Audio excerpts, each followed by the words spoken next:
So after decades of cultural and political dominance, the baby boomer generation, of which I am the tail end, I don't know if that's a good thing or a bad thing, but I am, is shrinking. And you know, time catches up with everyone, right?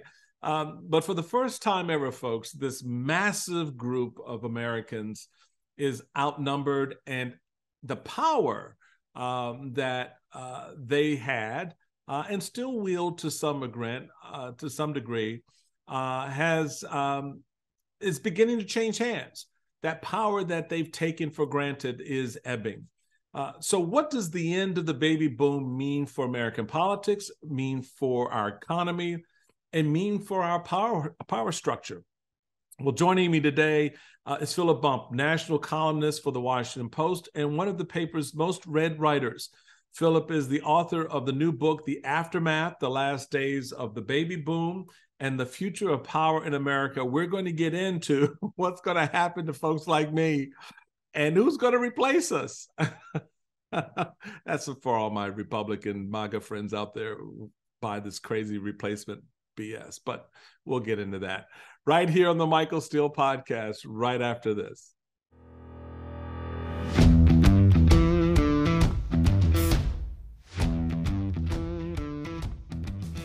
Welcome, everybody, to the Michael Steele Podcast. So I've been waiting for this conversation on the back end of it, of Philip writing this book, because, we had fun talking about us little baby boomers. I'm at the tail end of the baby boomer, so I totally get it. I just want to welcome you, Philip, to the conversation here at the podcast, man. The Aftermath is, for me at least, a quite exciting book. I hope it's going well for you out there, bro.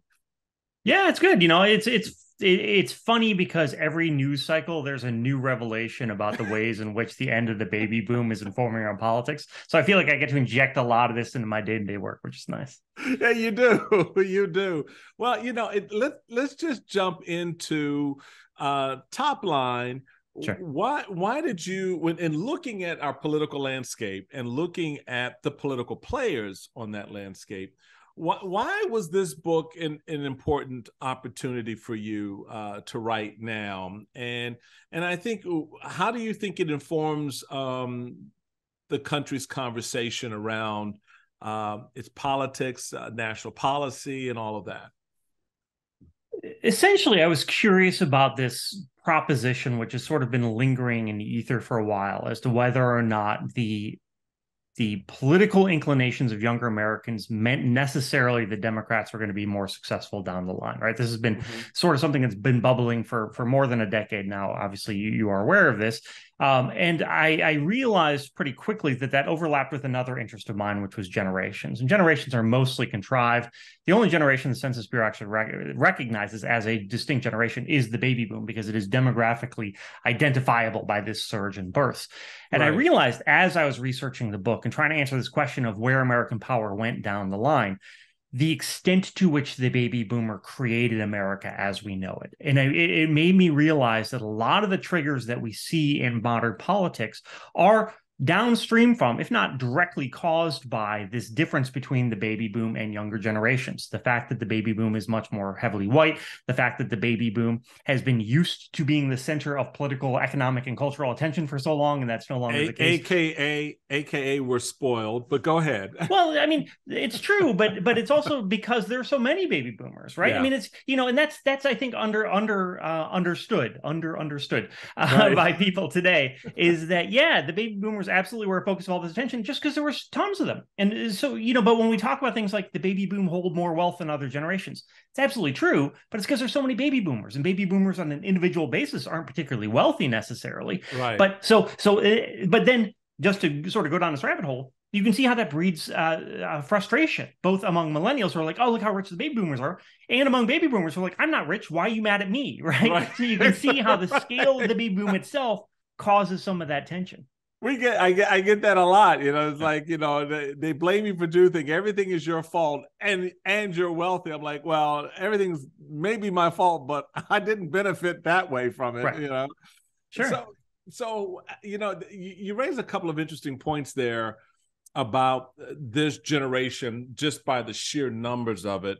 And my view has always been, and I think we talked about this as you were forming the book, that I've always believed that a lot of the politics was a reflective of that sort of spoiled behavior played out in the 1960s when we were just, just getting our sea legs politically and right. getting to a point where we could, I guess, sort of put out in the ether our voice, sort of say what we believed in, what we didn't believe in. And then as we kind of grew into it, taking over the various roles of our parents as captains of industry and inventors and all of this other stuff. What did we get wrong coming off of the greatest generation, our grandparents, and to some extent our parents? What did we get wrong in sort of our assessment of America and what it was we intended to pass on to the next generation? I think it's important to recognize in these conversations the extent to which the baby boom is made up of tens of millions of people who did all sorts of different things and acted in all sorts of different ways. And, attributing to the baby boom generally having done something right or wrong, I think is a little iffy. I mean, look, when we talk about the politics of the baby boom is sort of seen as the MAGA generation at this point. But if you look at who led the response to Donald Trump in early 2017, it was older college-educated white women who were members of the baby boom generation, right? So, the baby boom contains multitudes, so to speak. Well, we've always been in conflict with ourselves. Absolutely. Yeah, absolutely. Yeah. I mean, and to the point you just raised, even over the course of time, the baby boom sort of been in conflict with the baby boom. Right. So to answer your question, though, I think it's certainly the case that by virtue of the scale of the baby boom, there were ways in which the attention that was paid to the baby boom disadvantaged people who were coming up behind it. So the example I like to use here is housing, right? So you have a situation with housing right now where there isn't enough housing. Housing is much more expensive than it used to be. That this is causing frustration for Gen X and millennials and Gen Z. But it is not necessarily simply a function of the baby boom collectively saying we are going to tamp down on housing. It is instead a reflection of baby boomers getting older, having an investment in their houses. They happen to own homes that they bought. It is a storehouse of value that they see as being useful in their retirement. Right. They are protective of that storehouse of value. Yeah. And so when there are options to decrease potentially the value of their home by building more housing or putting an apartment building down the block, baby boomers come out and say, no, we don't want to do that. And there are a lot of them. And so you have this large generation that's each individually is protecting the value of their home because they're worried about retirement, that ends up having this downstream negative effect on younger generations, right? And so that is a way in which the baby boom has negatively affected the country's housing, but it's not because the baby boom is acting in a way that they want to. The baby boom sat down and had a collective vote and said, we're going to not have any more housing. It was a bunch of individual actors making these decisions, but because there are so many actors, it affects what happens with the country. So that's one thing I think that we can point to, but there are other effects like that over the course of the past several decades. Yeah, take us through your thesis about this generation of business, political, social, cultural actors who, for good or bad, have shaped the 20th century. I think can be argued has laid down at least some very powerful markers at the beginning of this 21st century that I suspect, and we'll get into this, are going to be undone to a certain degree or a larger degree by Gen Z. But we'll get into that. Take us through the thesis of the book and help us sort of frame the rest of our conversation around who is this baby boomer generation? Sure. What is besides their number, their sheer numbers, they're just a lot of us, right? Mm-hmm. Besides that, what is the makeup? What is the demographic? Largely white, I get that too. But beyond that, beyond those things, what is it about us culturally, politically, socially, economically that sets us apart? And this is really where I was going with the question about what we may have gotten wrong from the greatest generation. What sets us apart? Because while I think the general thesis is the greatest generation immigration was selfless. We ain't that. So help everybody kind of understand what you found out about us, baby. Yeah, I mean, look, I just want to push back a little bit on the greatest generation thing. Yes, absolutely, the greatest generation went to war, served in World War II, had that thrust upon it, right? Right. The baby boom generation had Vietnam thrust upon it, and Vietnam was a function to some extent. They didn't lean into Vietnam the way we leaned in, the way our grandparents and parents leaned into World War II. No, sure, because it was a very different conflict, right? Right. You know, there's no point in leaning in on it, right? Like, it became very, very obvious very quickly that this was not the sort of thing where, you know, people were going to be coming home to parades. Right. And also the fact that the draft overlapped with the fact that you had a lot of young people. I mean, again, remember, the baby boom is going into Vietnam at a time when there are tons and tons and tons of teens. The job market can't support them. A lot of them start going to university, to college, because there's just not enough jobs for them anyway. Right. You also have a number of them going to the draft. There was this surplus of young people, if you will, and that was one way the government dealt with it. I'm not saying it was necessarily intentional, but, you know, I mean, this is the context in which to consider that. So one of the ways the baby boom is different from older and younger are interesting, because the baby boom sort of exists along a continuum in which Americans are getting less involved in institution and better educated. Mm-hmm. So one of the things that we see is that baby boomers were more likely to go to college than their parents, and less likely to participate in institutions like, you know, there's this book, Robert Putnam's Bowling Alone, which tracks the ways in which the baby boom generation is less likely to participate in, like, social clubs, you know, the Elks Club, things like that. But that trend has continued and accelerated for younger people. And so younger people today are much better educated than the baby boomers. They're much less likely to participate in institutions, including political parties. Right. The younger generation, in part because right after the baby boom, immigration laws were loosened, younger generations are much more likely to be immigrants themselves or to be the children of immigrants than were the baby boomers. Mm-hmm. The baby boom actually occurred at a time when immigration was near a historic low.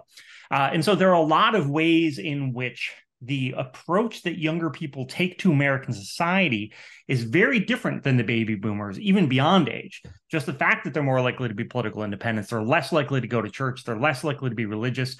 All of those things inform how it is that they interact with American society, right? They're more likely to be online, obviously. They're more likely to participate in online communities as opposed to real world communities than their parents. That sets up a very different approach to how people interact and how people interact with the country. And you see that play itself out, certainly in our politics, and certainly, as you have already referenced, economically, whether it's housing or other issues. What is it that baby boomers are looking for at this point? What's your take on how they're seeing their sunset years? Right. Are they just, you know, ready for the rocking chair and playing that role, or are they still kind of gaming the system? Well, I'm just laughing because I see you sitting there in a rocking chair, so I guess so to some extent. Yeah, I mean, I think there's a lot of uncertainty, right? And I think there's uncertainty for a few reasons. The first is that this is a generation that, again, has been tailored to over the course of its lifetime in a way that is probably only becoming particularly cognizant. They're becoming cognizant of now because they're competing for resources with this large younger generation, particularly the millennial generation, right? At the same time, this is a generation that entered retirement age right when the economy collapsed about 15 years ago. And so there was a lot of optimism at the beginning of the century about when they were going to be able to retire that very quickly went out the window. It's also the case that, you know, the analogy that's used is that the baby boom was like a python, that being American society, swallowing a pig. And so you can imagine if a python eats a pig, there's this large lump that has to progress through the python. And so that's what happened over the course of time. You know, the baby boomers were all born. All of a sudden you have to start building new schools and kindergartens and things like that. That is the beginning of the pig. We have just reached the stage, and I think people are forgetting this, where now we are trying to address this massive surge in older Americans that didn't exist before. And we're trying to figure out what that looks like. And we don't really know the answers. You know, obviously, unlike at the beginning of the baby boom, we've been watching this coming for decades. So, you know, you speak to people in senior housing, as I did, and they're ecstatic because they've been waiting for this huge market opportunity for decades now. But it is still the case that we're gearing up to adapt to a United States in which there is this much larger percentage of older people, and that we don't have all the answers right there, I think is unsettling to some extent. And so you have all of those things occurring at this time. And I think it's safe to say the baby boom is not really thinking like, okay, we've had it easy, now we can just coast into retirement. But instead, there's a lot of turbulence ahead. Yeah, and I think what drives a lot of that turbulence is the sort of I think a number of things. One, the unsettled nature of baby boomers around these big things, like the economy and the nation's politics. I mean, because we have been the large drivers of that for so long. You just Right. don't walk away from that. No one gives up power easily. Right. And yet you very expertly get into the fact that yeah, sorry, but there's, while you're a big group, there's also other uh, uh, groups that are emerging that are outnumbering you. And probably the biggest group of them all is this new generation of Gen Z voters, which is a large cohort of voters that are just now beginning to emerge into their own in some respects. Right. How are baby boomers doing with this upward pressure from millennials, Gen Xers, and Gen Zers? I think there are a couple of things that are important here. The first, as you well know, is that older Americans vote a lot more than younger Americans. And so baby boomers make up a disproportionate amount of the population for their age relative to history. But because they are older, they also vote more heavily than do younger people. And so baby boomers have an even more disproportionate voice in American politics. Mm-hmm. And so I think to some extent, even though the millennial generation, if you take millennials plus Gen Z, according to the Pew Research Center definitions of those generations, they're bigger than the baby boom right now. But the baby boom still has a lot more votes because they simply vote more. Right. And so I think to some extent, we're just starting to be at the front end of the baby boom feeling as though its power is being challenged. Again, going back to my point earlier, the baby boom is also, people who really love Trump and people who really didn't love Trump. So it's not the case necessarily that the baby boom itself is just collectively making these decisions. But when we have things like, should we invest federal dollars in senior care, or should we invest it in childcare? That is a real question now, right? Where you have this large baby boom cohort facing off against the millennials and Gen Z who want more money on childcare, right? And so that's the example of the sort of tension where, 40 years ago, should we invest in jobs programs for people? It was like, yes, of course, because all the baby boomers are, working age, and this is the large generation where you give them what they need. Now they're having to compete for those resources. But then you also have this subtext we haven't really talked about a lot, which is that the baby boom doesn't look like younger generations, very literally, right? That the baby boom is very heavily white and younger generations are not. And that very much fuels a lot of this subtext that we see on the Trumpian right about concern about what America's becoming, about how America's changing, about the role of immigrants and changing American culture. And a lot of these fears that people like Donald Trump have successfully tapped into are born in part of his base being an older group of heavily white people and seeing a younger, more liberal, more diverse group of people coming up behind them and worrying about what that means for America, which is, of course, the way that race has emerged. Yeah, Phil, let's expand, because you went there. I was about to go there. I'm glad you got there before I did, because it really does kind of sets the tone for the time we're in understanding this. What is it about this generation, this new generation that's coming online, that is more diverse, that is more vocal, actually, and actually, in some sense, very much in the same spirit of the baby boomers when they were that age in the 1960s, right? Whether it was the Vietnam War, whether it was civil rights, they were largely white, but they were on the front lines of making the change for those issues, right? We don't want to send our blood and treasure off to an invalid war. We don't want to keep my neighbor, my friend, who happens to be black or brown, oppressed by a racist system. So they fought on the front lines in many respects. Today, as a 70-year-old or 65-year-old, they're sitting there going, oh, hell no, where are all these colored people coming from? I mean, what is it in that transition that they now look at the very thing that they once were out there advocating for as a threat to them? So you have this sort of bullshit conversation around replacement theory, right? We're being replaced. Well, we're all going to get replaced because we die out, right? I mean, that's just the natural course. So tell me what's going on there. I think it's two things. I think that the first thing is that younger Americans today, like younger Americans in the 60s and 70s, are agitating for power that they don't hold, right? It's the nature of political disputes that older people are more likely to hold power and younger people are less likely to hold power. And so you have some of that same sense of trying to change the system in the way that you want to see it. One of the differences between then and now is that then the older population was much more at risk of getting overwhelmed by younger people if younger people actually stood up and took, and actually voted consistently. Now the baby boom is large enough that it can offset that to some extent. I think the second thing is that the nature of America's racial diversity has changed. And this is really under-recognized. And it's fascinating because we're speaking on the day that Nikki Haley announced her bid for the presidency. And she came out of the gates and she said, I was born in South Carolina. I wasn't white. I wasn't black. I was different. And that framing is actually really insightful about the way in which race in America has changed. Because back in the era of the civil rights fight, it was black against white primarily, right? But over time, particularly with the loosening of immigration laws in the mid-1960s, it became this huge diaspora of people from all over the world, people from Asia and Mexico and Central America, that really increased America's diversity. So it wasn't black and white. It was black and white and Asian, Hispanic, and so on and so forth. So when you talk about non-white people now, we still sort of have this sense of racial justice that's largely built around the white versus black dichotomy. But instead, we're trying to apply that to all these different groups that are not necessarily similar in what their desired outcomes are on a regional level or on a national level. And so I think we have this old sense of what race and racism looks like that doesn't really fit onto our new actual racial composition in the United States. And so part of what it is that when you talk about things like immigration, which obviously overlaps heavily with, the Hispanic population, even though Asian Americans are make up a large percentage of the immigrant population, when you talk about immigration as being a threat, it is in two ways changing the face of America. Because not only is it changing the face of America in the sense that America is being less centrally white, but it's also becoming not non-white in a way that's new, with Hispanic and Asian faces in a way that people aren't used to. And so it really is this sort of dual way in which race is changing in the United States that I think is unsettling to a lot of people.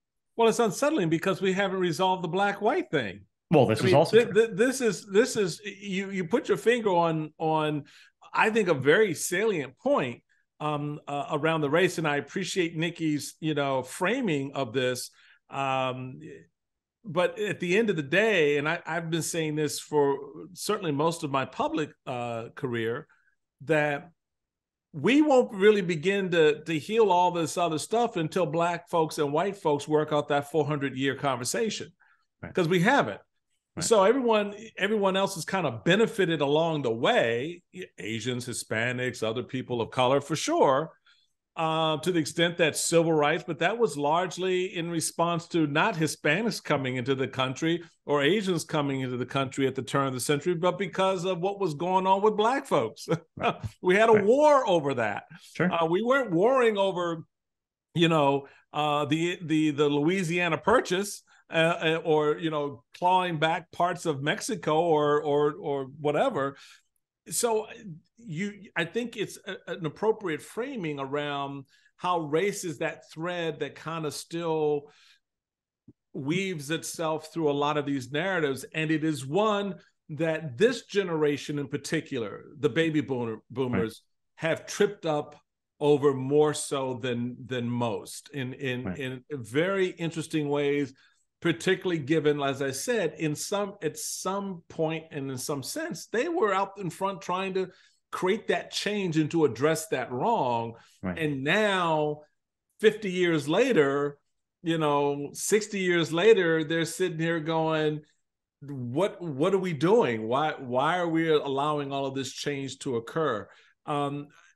Which actually kind of begs for me the question, what are some of the misconceptions then that we have about this generation? That you discovered and debunked. I want to address your point about black and white, because I think it's very important. And I think that one of the things that happened to the baby boom is the baby boom successfully convinced itself that it had solved the problem of racism. The baby boom wasn't particularly active in the civil rights movement. It emerged, basically at the same time the baby boomers were kids. But they look at what the line in the GOP is right now. It is, what happened to Martin Luther King's I don't see color, right? That's their line, right? Because essentially what happened is what Martin racism... Luther King, by the way, saw color. Don't Yeah, get it twisted. sure. Absolutely. You finish reading the speech, guys, right? Right. But the speech. Right. But even beyond that, people convince themselves that the only sort of racism that exists is, the KKK burning crosses and lawns. Right. And so when you talk about systemic racism, which is very obviously present in American society, that's sort of poo-pooed as, some intellectual experiment, and leveraged. That sentiment is then leveraged by people like Trump and Ron DeSantis in order to sort of deflect away any questions of race in general. One of the fascinating things that I explore a lot in the book is what happens over time with Hispanic Americans. Do Hispanic Americans essentially get folded into the broader definition of white America in the way that, for example, Eastern and Southern Europeans did 100 years ago? What does that look like? How does that then change how they vote, how they perceive American society, how they shape American society? And it's a very real question. The Census Bureau's estimates that America's going to be half non-white by 2045 or whatever it is at this point in time. That's really based on the idea that Hispanic Americans will continue to have a solid Hispanic American identifier. And that's just not how it plays out when you look at how people actually self-identify. So that's a real question in terms of, and of course, then those Census Bureau predictions, everyone's like, oh, well, when America's going to be half non-white, oh my God, let's panic, right? So those estimates, which made themselves not hold up, then trigger this political reaction. So anyway, that doesn't at all answer the actual question you asked there. What do we get wrong about the baby boomers? I think we get a few things wrong. I think we misunderstand where the power comes from. It comes from scale, not from individual, collective decision making. Right. I think we get wrong what it means that they hold so much wealth, which is largely a reflection of wealth inequality more than it is of individual actual wealth. Right? There are a lot of very, very, very rich baby boomers that hold a lot of that wealth, and I think we also get wrong the idea that they are still the preeminent cultural force in the United States. That's not true anymore. That the culture is really reflecting much more younger generations than older generations. Younger generations have assumed power in culture much more quickly than they did in politics or economics. And I think we sort of underestimate that too. The book is The Aftermath, The Last Days of the Baby Boom and the Future of Power in America. We're going to take a quick break. And when we come back, I want to get into that generation which seems to give the baby boomers a run for their money. We'll have more conversations with Philip Bump right after this. Welcome back, everybody, to Michael Steele Podcast. We are doing a deep dive into the new book, The Aftermath, The Last Days of the Baby Boom and the Future of Power in America. Its author is Washington Post phenom. I love your work at the Post. I've been following it for years, Philip Bump. Thanks, sir. And so when we went to break, we were talking about the things that we kind of misconstrue or misunderstand about the baby boom generation, where their power may or may not be centered, the economics, all of that. But there is a generation, in my view, that's giving them a run for the money. And I appreciate the fact that you actually gave me a quote in the book. So I'm really, really happy for that. But we started talking about in the aftermath about the new American politics. Mm-hmm. And my point to you was that Gen Z, millennials, they kind of played the game, but they played the game in a more traditional way. Mm-hmm. They sort of accepted their parents' view of politics or approach to politics, sort of adhering to some of the traditional systems and the roles and the rules and all of that. Not completely, not 100% for sure, but in large measure.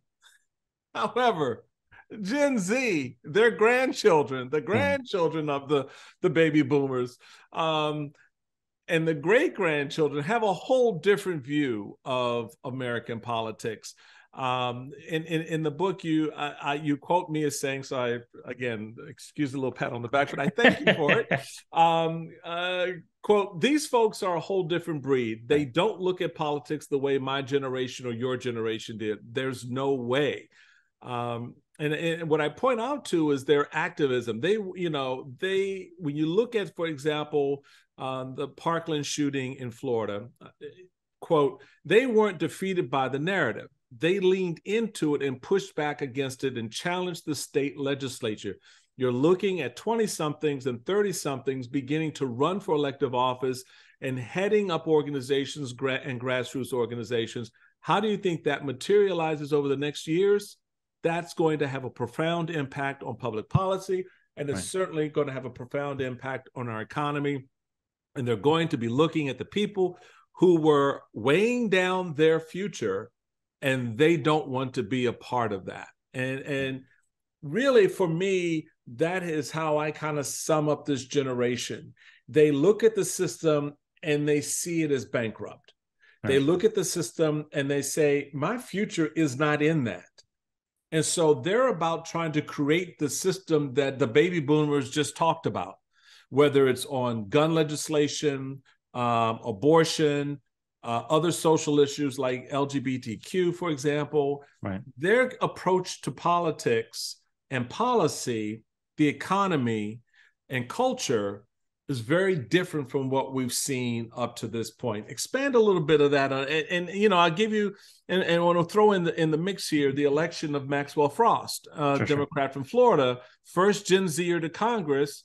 That's just the beginning, because a lot of people like, where did he come from? What, you know, you're supposed to be, you have to wait till you're like 35 or 40 before you do that. All right. Yeah. So there are a few things here. And you're right. Frost is interesting. There's some other examples of local legislators in the book that I get into. I think one thing that's important to remember here is that the politics of younger generations are often different than the politics of older generations. So you mentioned Gen X. Gen X, I'm a member of Gen X. There weren't a lot of us. And so we sort of trailed along the boomers and played on the boomers game to a large extent. Millennials and Gen Z are different, but the politics are different as well. And so when we were talking before the break about the ways in which the baby boom had been successful at its political advocacy, that's true. But now there's a different set of political things that young people are worried about. They're worried about climate change. They're worried about guns. They're worried about LGBTQ issues, none of which were as salient to older generations when they were young as they are now to young people. And so to some extent, this also breeds some intergenerational resentment, because young people will say to the older people, why didn't you deal with climate change? Why don't you deal with guns? And the answer, of course, is that A, we weren't as aware of climate change, and B, guns, you know, we had different laws in place that dealt with guns to some extent. These things change, and so that changes the politics. You're right. So, you know, one of the things I did in the book, I don't just take everyone's word for granted. I went and checked out, okay, let's see if this Michael Steele guy knows what he's talking about. And so I spoke with people that did organizing, people who did try and get young people to run for office, and they reflected exactly what you said, which is that, yes, young people are very engaged, surprisingly engaged, and actually vote more heavily at this age than did boomers at the same age, right? That there's a lot more political engagement, in part because they have access to tools which helps them organize a lot, right? So they have access to internet-based tools, for example, which makes it very easy to organize. So the Parkland shooting response, for example, sprung up online. If you'd had to do that using the tools that existed in the 1970s, you would never have gotten the number of protests and rallies that you had around the country. You know, what are you going to do? Take out an ad in the back Rolling Stone, right? Like, you just didn't have the same tool set you have now. And that gives them more of a voice, which again exacerbates generational tension, because boomers are like, who are all these kids that I see on the news all the time? I don't want to hear from them because they have the ability to be heard. The question then is, what happens over the long term? We know this is a particularly liberal group of people. Over the long term, our expectation has historically been they're going to get more conservative. Is that going to hold here? One of my arguments in the book is probably not. And the reason is twofold. The first, that the Republican Party will almost necessarily have to pivot away from its current focus on older, whiter Americans as this younger generation comes up. And the Republican Party, it can change its politics. Like you are very aware of this, right? The GOP can change what it stands for. It tried to do that after 2012, and then Trump sort of submarined it a little bit. Right. But it can change. But the second is, we've never had a group of young Americans who looks like this group of young Americans, right?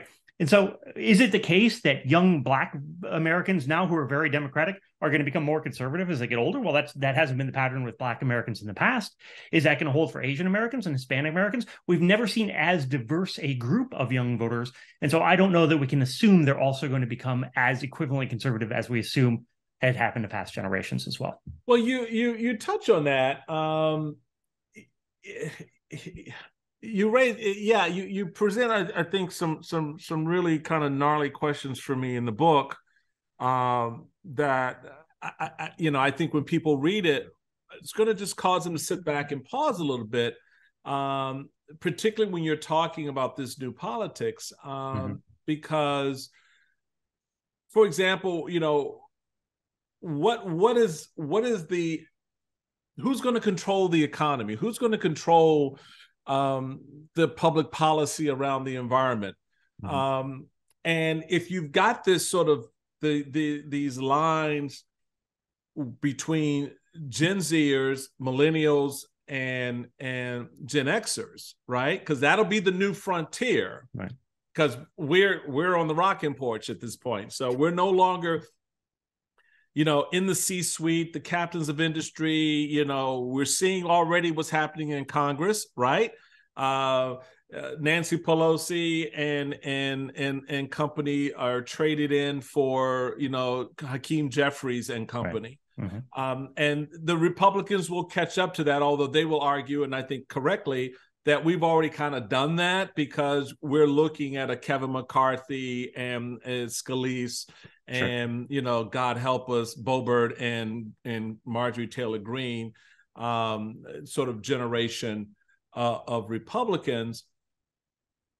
So that you see that changing of the guard, if you will. So the battle lines are going to be drawn, I think. So I'm curious as to how the millennials and the Gen Xers respond to the politics of the Gen Zers. How did you unravel that mystery?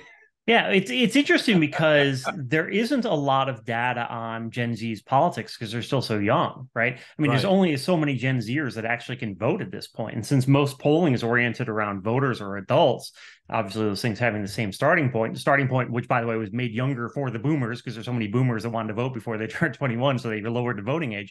Right. But, because Gen Z, there just simply isn't a lot of data.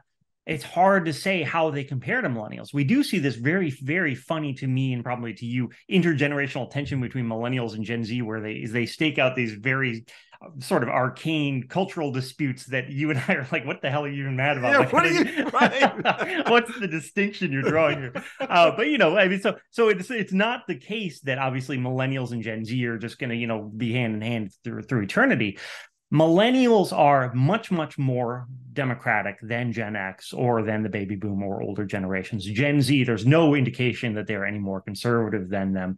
And it'll be sort of fascinating to see over time if they stay even more to the left of millennials, and maybe then once the entire system sort of shifts a little bit to the left, as it may, if that makes the millennials then the more conservative generation relative to Gen Z, right? I mean, we could just have this sort of evolving Overton windowy sort of shift in politics over time, which one could certainly argue we've seen something of that effect in the United States itself. What with, the GOP's position on gay marriage isn't what it was in 2004, for example, right? So I don't know is the answer, in part because we just don't have a lot of good data for Gen Z, but we do see this activism and interest in these political issues that are very, very important political issues, and that they have helped elevate, even if they don't have the same level of robust political power that the baby boom generation does. A lot of the issues we talk about today are ones that are particularly salient to young people. Yeah, you raise that point, and you give some examples of sort of the flow of the politics for this emerging class of voters and activists and participants. You give two examples. For example, you talk about Alex Lee, who's the Democratic Socialist state legislator from California, who lives with his parents and worked in a gig economy job to make ends meet while running for office. Then you also had Sarab Sharma, who was the right-wing head of an organization centered on getting conservatives ready for public service. And you quote Lee as saying, 2 decades from now, a decade, knowing people in my age range or younger than my age and where their political beliefs are about these range of issues, I will probably be seen, and this is the Democratic Socialists saying this, I will probably be seen as somewhere in the center, which is unfortunate, I think, where I'm seen as an outsider today. And that will be mainstream tomorrow. Right. And that's actually kind of consistent with the ebb and flow of our politics generationally, correct? Yeah, it is. It is. I mean, I think that Lee look, he represents the South Bay area of California, so I feel pretty confident the people he hangs out with are pretty far to the left of the mainstream of American society. So, I don't know if that's going to come to fruition in, Kansas City. But yes, it is the case that our boundaries for what constitutes liberal and conservative over time, beyond things like government spending, right, which is sort of the should we have more or less government spending, which is sort of the line that's often drawn to differentiate those two groups, that's very fungible, and that our sense of what it means to be conservative. I mean, look, women have had the right to vote for 100 years. That the liberal position 100 years ago was that women should be allowed to vote, for God's sake, right? And now it's taken for granted. So yes, all of this changes and is very fungible. I think Lee raises the point that I was just making, which is, it may be the case that because these groups are so much to the left of where we are today, that the whole system may simply just shift, and then the millennials move to the center. I think that is, something that a lot of Democrats would be very enthusiastic to hear as a possibility. I'm not entirely sold. I mean, Saurabh Sharma is a very, very conservative person and represents a wing of the Republican Party, which is young people who are agitating in this MAGA-ist way that is, in part about access to power and in part about, obviously, actual values. There's that's a tension that will exist and probably not be resolved in the short term. So I don't think we can automatically say this shift is going to happen to the left, but it certainly is one possibility. Well, and to your point, Sharma went on to say, my basic message would be something like, the neoliberal consensus in this country has told you exactly what they want you to live, how they want you to live in 30 years. It goes something like, you will own nothing and you will be happy. At current trends, many of you are likely to never be married, to never have children, to never own real property, to basically be slaves to a gig economy where you will be paid little, have few benefits. He's creating this sort of dystopian view. Right. What he does not address culturally as well as politically is how much the MAGA part that he sort of stands for is very much trying to dictate the way we're going to live. Right. So it's telling women you cannot have ownership of the decisions over your body. It's telling people of faith that if you're not Christian, you're not real. Et cetera. So how do these views of America reconcile themselves over the next 30 years using the time frame that Sharma talked about? Yeah, I mean,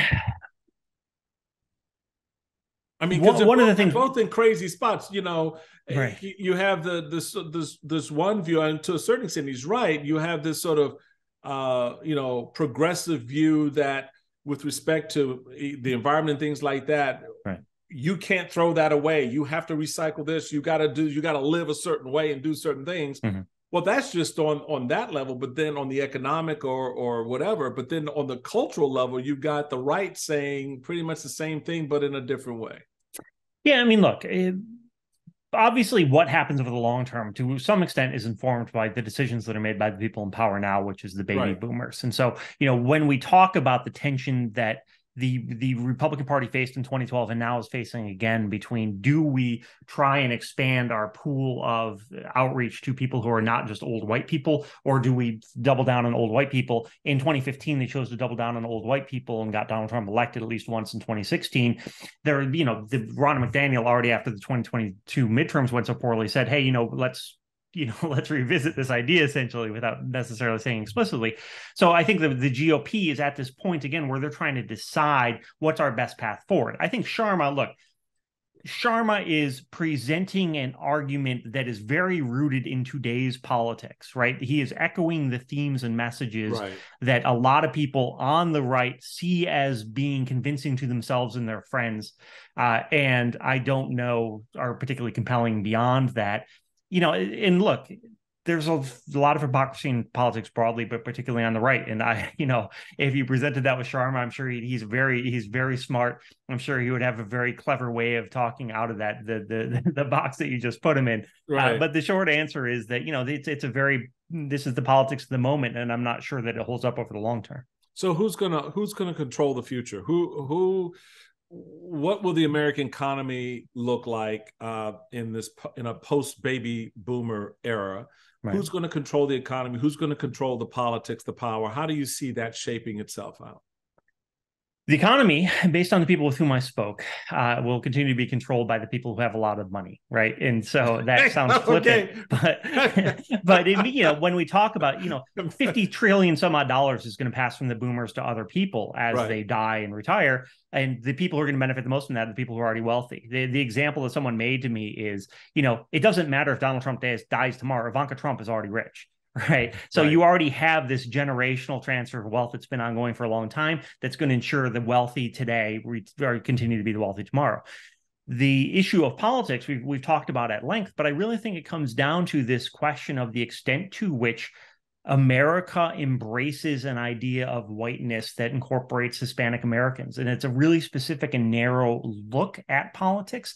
But the way in which race and the way in which political coalitions are built depend heavily on the extent to which this Hispanic American population, which continues to grow, continues to be at the center of immigration, although, again, Asian Americans make up a large percentage of that, how that is accommodated by each of the political parties. And to some extent, it may be the case where you end up with a situation like New Mexico or California, where Mexican people of Mexican heritage or Hispanic Americans are already folded into the superstructure that's been largely white dominant in the United States for the past, however the entire duration. Do they view themselves that? I mean,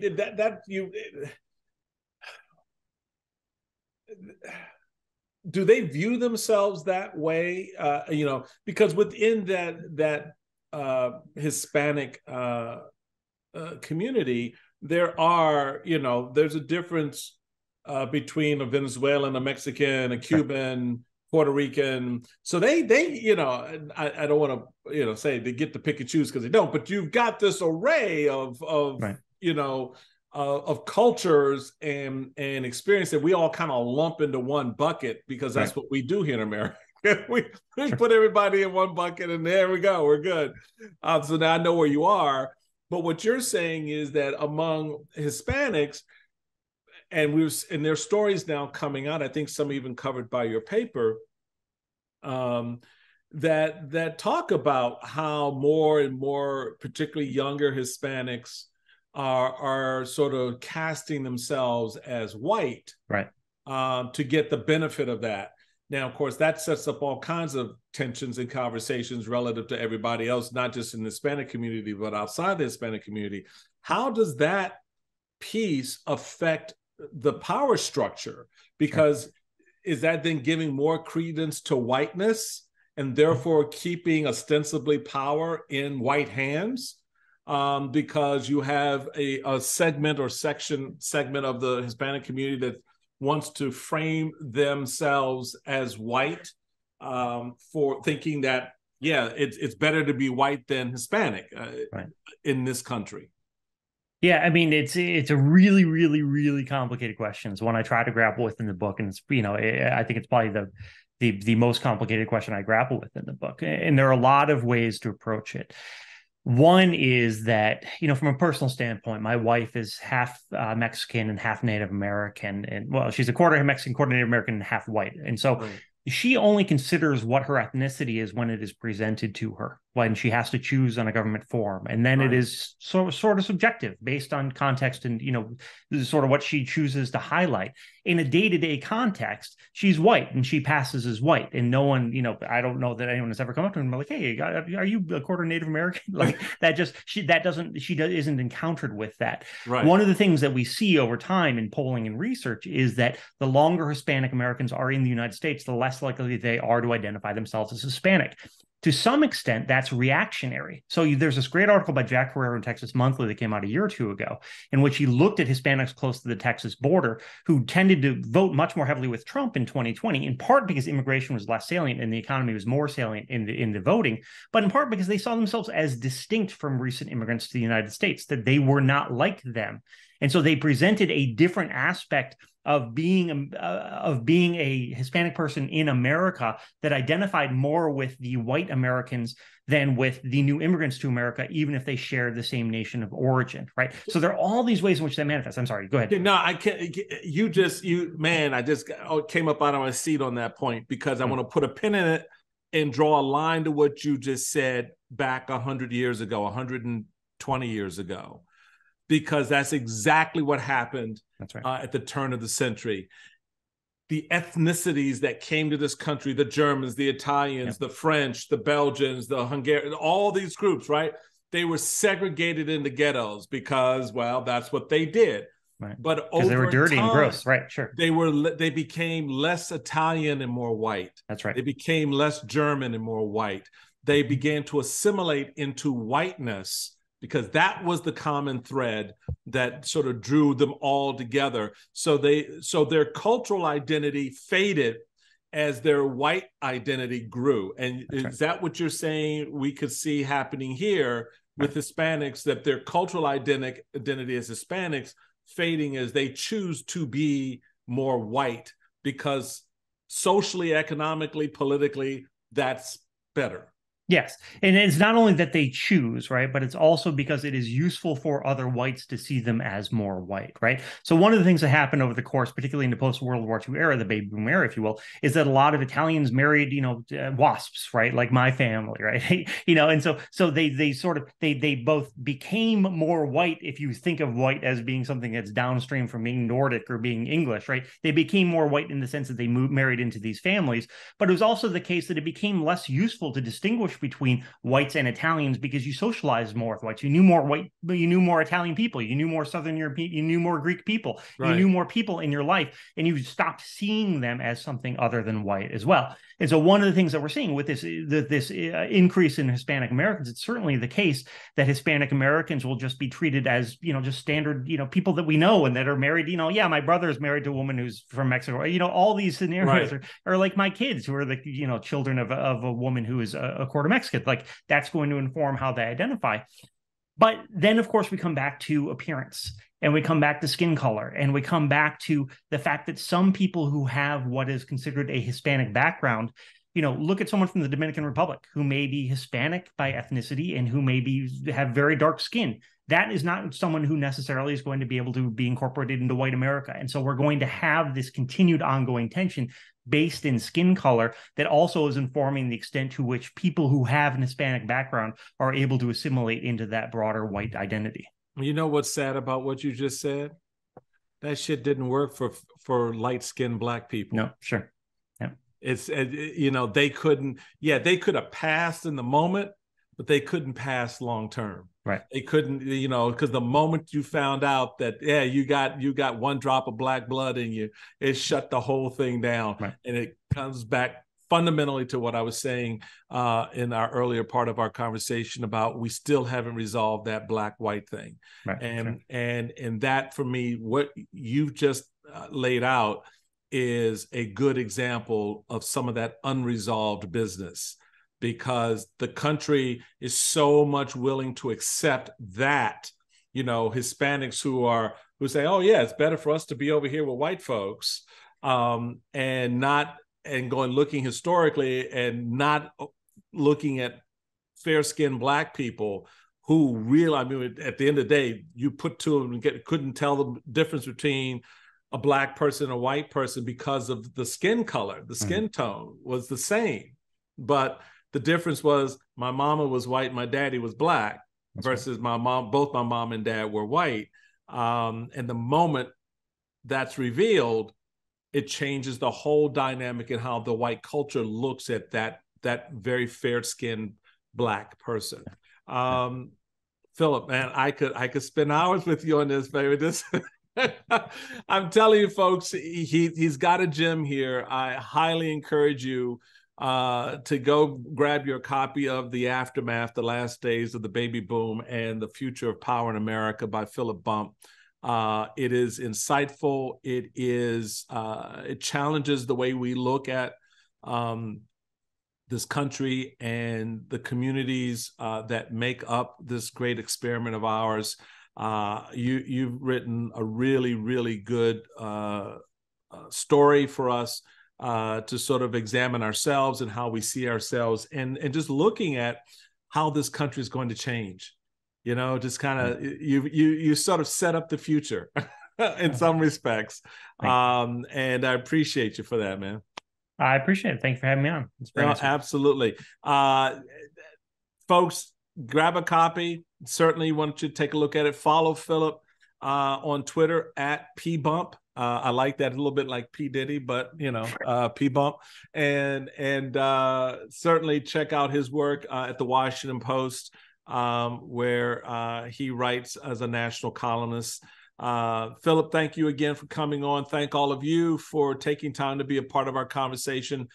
Don't forget to do the download thing at Apple Podcasts, Stitcher, TuneIn, wherever you get your podcasts. Appreciate it. Follow me on Twitter at Michael Steele, and follow the podcast at Steele_podcast. Until next time, be safe and be well. Spring is coming, I promise.